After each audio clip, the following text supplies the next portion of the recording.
Hinter den Toren des majestätischen Schlosses Martinfeld treffen Geschichte und Handwerk aufeinander. Bewaffnet mit Geschick und dem Bionic Bag Exoskelett zeigen die Mitglieder, was das Parkettlegerhandwerk zu leisten vermag. Rund 100 Quadratmeter warten auf den Parkettleger on Tour e.V. und wir begleiten den gemeinnützigen Verein auf ihrer außergewöhnlichen Mission. Folgt uns auf einer Reise voller Präzision, Passion und Parkett, direkt im Herzen von Schloss Martinfeld.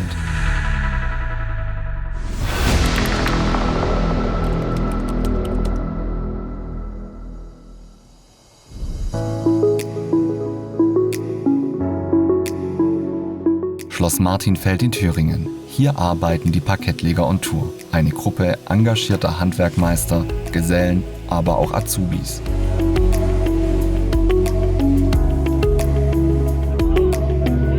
Hier am Schloss hat es sich die Truppe zur Aufgabe gemacht, 2 Räume komplett neu herzustellen. Das heißt, die Räumlichkeiten werden nicht einfach renoviert, sondern komplett neu erfunden. Das Ziel des Vereins, die Schönheit alter Handwerkskunst zu bewahren, gleichzeitig ihre Fähigkeiten für gemeinnützige Zwecke einzusetzen und Menschen etwas zu schenken und zurückzugeben. Der Grundstein für den Parkettleger on Tour Verein wurde bereits 2011 gelegt. Seit 2015 setzt der Verein jährlich ein Projekt um und dann haben wir 2020 den Verein gegründet, Parkettleger on Tour. Und wir unterstützen Gebäude, historische Gebäude, um den Besitzer vielleicht die Möglichkeit zu geben, neue Gelder zu requirieren und ihre Gebäude zu erhalten.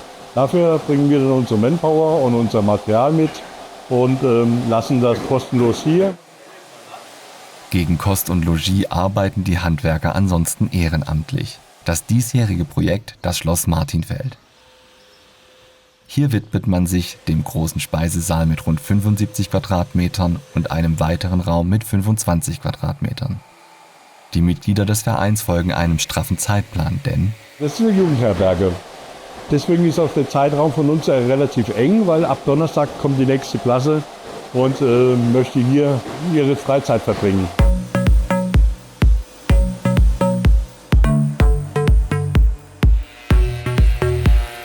Die Arbeit des Vereins zeigt Parkettkunst, die über bekannte Dimensionen hinausgeht. Jeder verlegte Zentimeter an Parkett ist ein Zeugnis handwerklicher Präzision und künstlerischem Zusammenspiel. Dabei entstehen einzigartige Muster und Böden jenseits des industriellen Standards. Und genau das begeistert die Mitglieder und Mitwirkenden. Also wir sind hier 20 verrückte Parkettleger. Die treffen sich einmal im Jahr. Solche Böden wie hier liegen, die wird man so im normalen Leben als Parkettleger nie machen, weil es nicht bezahlbar ist. Wir machen es hier halt noch richtig Handwerkskund, alles vor Ort. Egal wie gemeinnützig die Arbeit oder so schön das Handwerk auch sein mag, es stellt die Parkettleger auch vor körperliche Herausforderungen. Parkettleger ist ein relativ anstrengender Beruf, selbstverständlich, weil ich muss ja permanent auf und ab und muss Pakete holen, auch wenn diese Pakete vielleicht nur 1-2 Kilo haben, sind es halt dann doch viele am Tag über. Die Klebstoffeimer haben 20 Kilo, Spachtelmassesäcke haben aus 20, 25 Kilo und es ist immer ein permanentes Auf und Ab. Ja, die meisten klagen natürlich über Rücken und Knien. Ganz klar, weil das sind die am meisten beanspruchten, kann ich ein Lied davon singen, das betrifft mich selbst. Wer schon einmal unter Rückenschmerzen litt, der kann sich sehr genau vorstellen, welche Probleme das bei körperlich anstrengender Arbeit mit sich zieht. Doch auch dafür hat der gemeinnützige Verein eine Lösung. Das Bionic Bag stellt der Exoskelett-Hersteller Hatrius zur Verfügung, um die Handwerker bei ihrer Arbeit zu unterstützen. Bis zu 86% weniger Ermüdung, bis zu 30% Entlastung und bis zu 37% bessere Haltung. Damit wirbt Hatrius, der Hersteller des Bionic Bag Exoskeletts. Doch wie sieht die Realität aus? Spürt man diese Entlastung? Ich habe ein Exoskelett an von Hatrius, Bionic Bag, und das unterstützt beim Heben, aber vor allem als Bodenleger, wenn wir knien und den Rücken so nach vorne beugen, dann ist nicht das ganze Gewicht so auf dem Rücken, wie man das sonst als Bodenleger kennt, sondern das Exoskelett nimmt da einige Kräfte auf. Das Rücken-Exoskelettsystem hat gerade einmal ein Eigengewicht von 1,18 Kilogramm. Doch wie sieht es mit dem Tragekomfort aus? Tragekomfort war bei mir insoweit gegeben gewesen, dass ich gesagt habe, es ist nicht aufgefallen während der Arbeit, dass ich es trage. Beim Kleber einstreichen zum Beispiel, dass man sich schön hat reinfallen lassen können.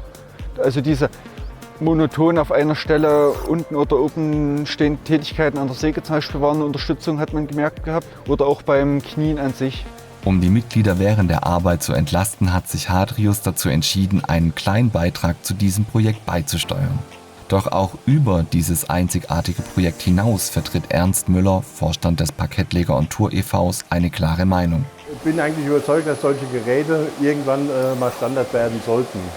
Weil wir reden immer vom Facharbeitermangel und wir reden immer von vielen Dingen, die Mitarbeiter zu unterstützen bei ihrer Arbeit.